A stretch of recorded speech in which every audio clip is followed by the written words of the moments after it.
Brian Beeler here. We are out at Childyne and we are checking out the latest innovations in liquid cooling for your data center.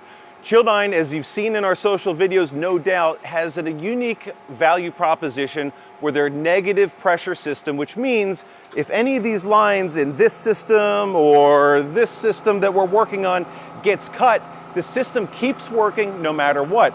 The hybrid heat sinks also allow the system to continue working without the liquid loop. With the fans that are in place there, these systems stay up. No fluid, no mess, zero downtime, zero leaks. This is really sweet tech. Now, part of what powers it is this big, beefy CDU. This has got an amazing negative pressure system. These pumps will tell you all about that, why this 3-chamber system is so important in the deployment with the Childyne CDUs. They've got filtration in here. They've got a nice touchscreen panel for management. And inside there's all sorts of other things that are going to be really interesting, including the additives that the system drops in automatically to make sure any grime and green stuff and other nasties are dealt with. Now, if we come over here, there's a bunch more that we're going to tell you about. All of these cold plates are all part of Childyne's innovative feature set, and part of that includes these little turbulator guys, and we're going to tell you all about these, the plastics versus the metals and the shapes and all of what they can do.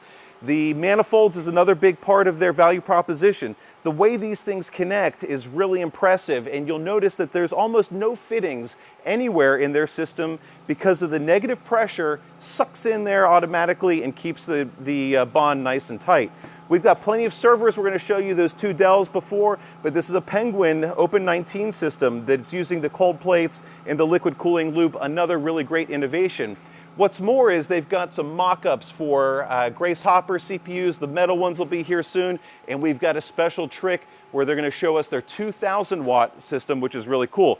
This is that tank we were looking at before that's filled up with the blue liquid. This is an empty version, but we're looking again at all the engineering that goes into these systems. And just when you thought they could only do data center, Childyne is not a one-trick pony. They could cool rockets, they can cool anything. They've done these systems with a liquid loop, with GPUs inside a workstation type rig, with an internal manifold. Again, these just pull off and connect back in. There's no couplings to fail. That's really cool. And then if you swing around over here, you can check out, they've even done this with a 4090 with a little teeny heatsink on a graphics card. They've got everything under the sun covered. While it's mostly data center, as I said, all of this technology and knowledge is really cool, really special. And Jordan, what are you doing over here? You said any leak. Oh! You just tomahawk chopped the line. Yeah, it didn't leak. Okay, so not only is it not leaking, these 2 systems are still running, and the CDU is happy as can be. It doesn't care. All right, so we've got a lot to cover. Jordan's going to put this back together. Stay tuned for more from Childyne.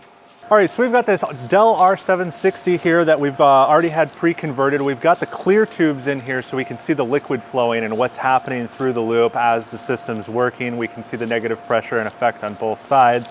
We've got our R6625 over here that we've also converted that we're going to be running some benchmarks on and monitoring the thermals as the fluid's flowing through and as we make changes to the amount of vacuum or introduce a leak or something like that in the loop. So in order to demonstrate this, the first thing we have to do is go turn the system on. It's a really complex process. Follow me over there for that. The first thing you have to do to turn on your Childyne CDU is come over here and flip the switch up. After that, it's as simple as pushing the run button front and center. System's now turning on and it's engaged. So let's go back over to our servers and see what they're doing. We've got the fluid actively flowing through the system right now. This system's not on because we've got it opened up for demonstration purposes. The classic demo that we've all seen 100 times, we love it though, cutting the line, that easy. Now at this point, the system would still be running and it still would be receiving active cooling thanks to the fins on the top of the heatsink. There's actually so much thermal mass in there, it takes a significant amount of time in order to heat up to a point where you would even consider a thermal throttle event. So watch how quick this is when we plug it back together here. It's really neat. You can see the suction take the water immediately back through and it fills up and now the server is back on liquid cooling. There's not a drop in here, nothing like that thanks to that negative pressure. So to show you and prove that the temperature works that way, we're going to move over to another demo over here on the R6625. All right, so let's go ahead and kick off a workload. We're going to do a Y-Cruncher CPU only test here. We're going to do a 100 billion digit pi. This will load up the CPU for us nicely. It's going to take it a second here, and you'll start to see the loads pop up. We'll start to see our temperatures go up. Now we are on the liquid loop right now. It's connected over here to the CDU, and it's passing liquid through both CPUs. So we'll give it a second here to let it fully load up. All right, so the workload's underway. We've got our temperatures stable here. We're sitting about the 50 degrees, 55 average across all the cores. So let's go ahead and cut this and see what happens to the server under full load. All right, so as expected, the liquid gets sucked both back into the tube on both sides. And to demonstrate the suction on each side here, I actually had them get me a nice cup of water here.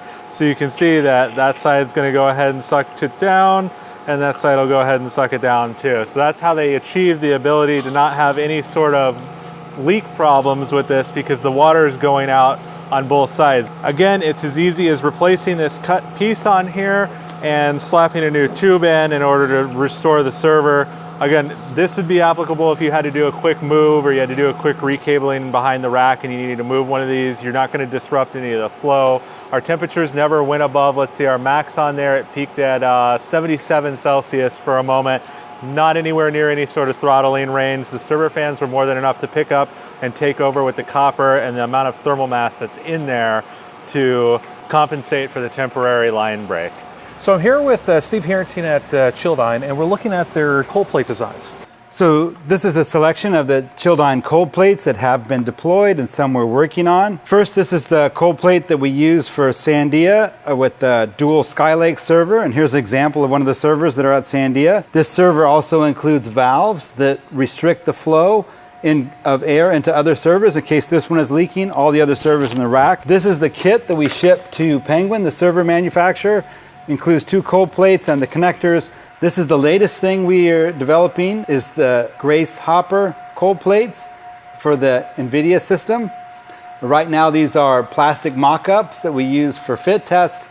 The actual parts should be here later this week. Another cold plate that we developed recently is the cold plate for the 4090 from NVIDIA. And this one includes some turbulators that are actually soldered into the cold plate, and that gives us better heat transfer, better performance. And this is the next generation design we're working on. This one includes a grooved extrusion with turbulators placed into every groove. These are some other of the latest designs. This is for SP5 again. This is more of a mass producible, low cost version. This is what it looks like inside. Basically has a plastic cover. It has grooves in the cold plate, and then in each groove is a turbulator. In this case, they're plastic. We also have some of those with soldered in copper turbulators for more higher performance applications. That was a great overview of all the different cold plate designs. Now what I'm really curious is inside of these, there are these turbulators. You commented on them before. I see some are plastic, some are metal, some are soldered in. What role do these play in the design of the cold plates? So what happens is when the water flows in the cold plate, it has to go around and around in a circle as it goes through the turbulator, and that helps stir up the water, and it increases the heat transfer coefficient between the water and the cold plate.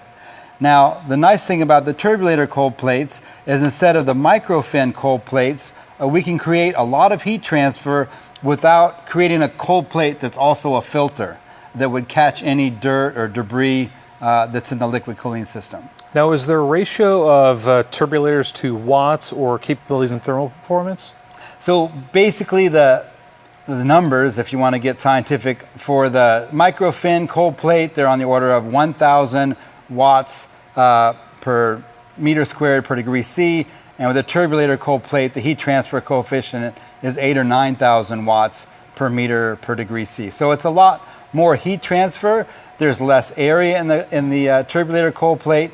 So net, the turbulator performance is about the same, but it's much more resistant to contamination and corrosion, which are the kind of issues that you run into with computers that have been sitting in a liquid cooled system for 4 years or more. Now, is there a strong difference between using a metal turbulator versus the plastic turbulator? I know there might be benefits towards heat dissipation, but corrosion properties between the two. So the heat transfer is a lot better with a copper turbulator because it transfers heat from the water both on the outside and the inside. And as far as corrosion is concerned, we've been running these soldered in turbulators on some of the cold plates on our servers at Sandia for about 9 months now, and we've seen no issue whatsoever with the corrosion. So I know with coolant, there's a big talk of different chemicals and of course water. Why do you guys prefer going with water? We like to use water instead of PG25 because it has better heat transfer characteristics and it's easier to pour it down the drain when you're done with it as opposed to having to call somebody to haul it away. With our system, we just use a tiny bit of oxidizing and non-oxidizing biocides to kill off any algae or bacteria in the system. And then we use about 40 parts per million of molybdate to prevent corrosion on the stainless steel and copper surfaces. So I know you talked briefly on the 2,000 watt cold plate design. What is the limit? Like, do you run into any theoretical limits of like what you can cool or how much density you can cool down? Well, that's a good question. So this over here is a rocket engine that we developed in 2017 for a DARPA project. And this engine is water cooled. And this is about 60 kilowatts of heat that it puts out. This one runs at about 2,300 watts per square centimeter of heat transfer as opposed to the chips, which are putting out maybe 100 watts per square centimeter.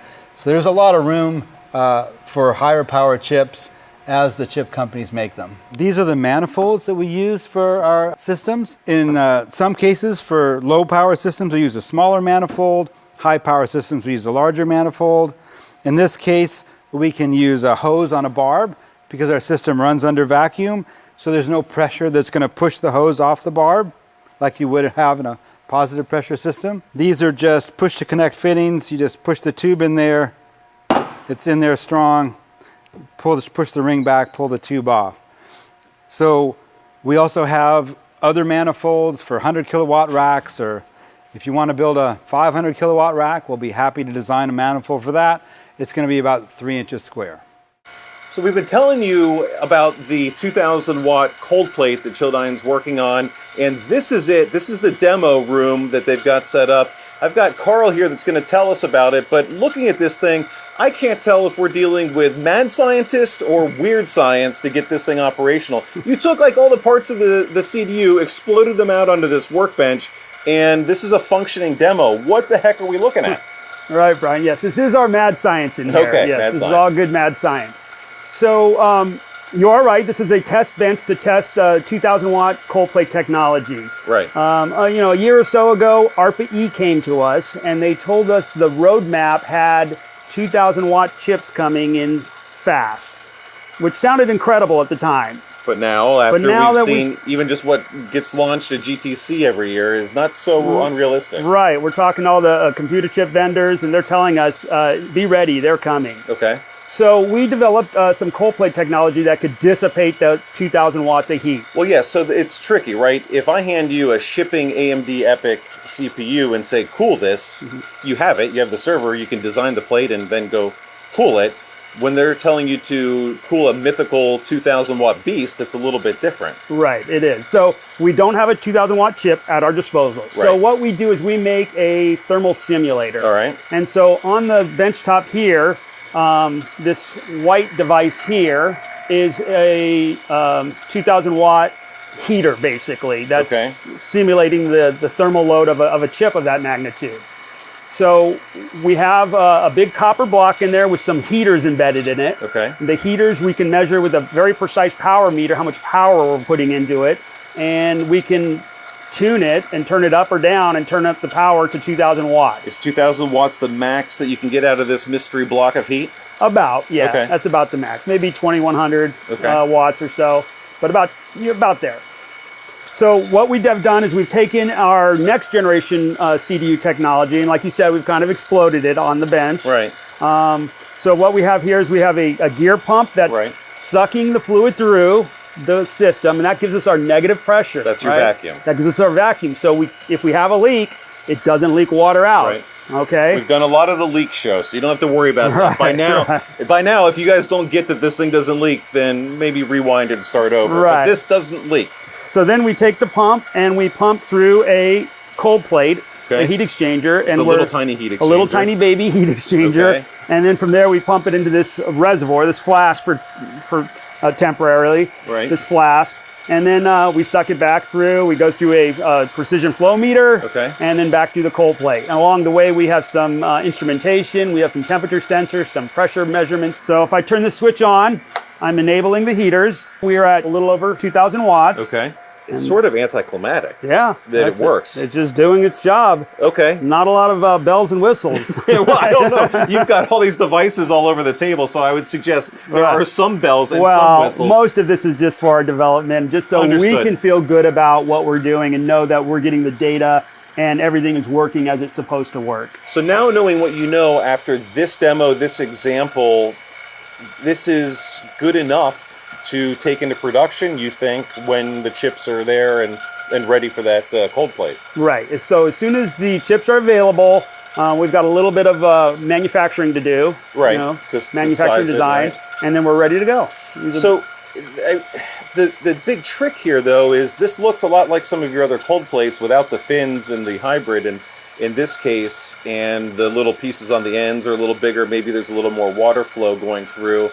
Anything new with the turbulators inside there? No, so we're still using our turbulator technology. Okay. Right. So our turbulator technology enhances heat transfer Right. over microfins. Right. Right. So we can get higher heat transfer coefficients than microfins can with turbulators. And these are still the large metal ones? Is that what we're using in here, the copper ones? Correct. Inside the cold plate, we have a series of drilled passages. Right. And then these turbulators are brazed inside those passages, and then the fluid circulates Right. in this helical passage through the cold plate. Which is the most efficient way for all the fluid to be at the same temperature, remove the most heat out of Right, the cold plate. right. We've talked about that a little bit.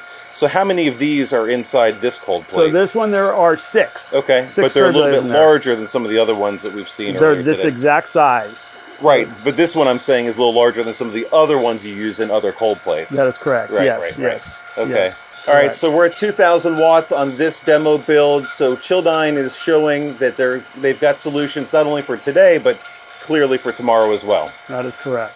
Thanks for checking out this first part of the video. We've got so much content, we decided to chop this up into a few parts. Come back soon for part number 2.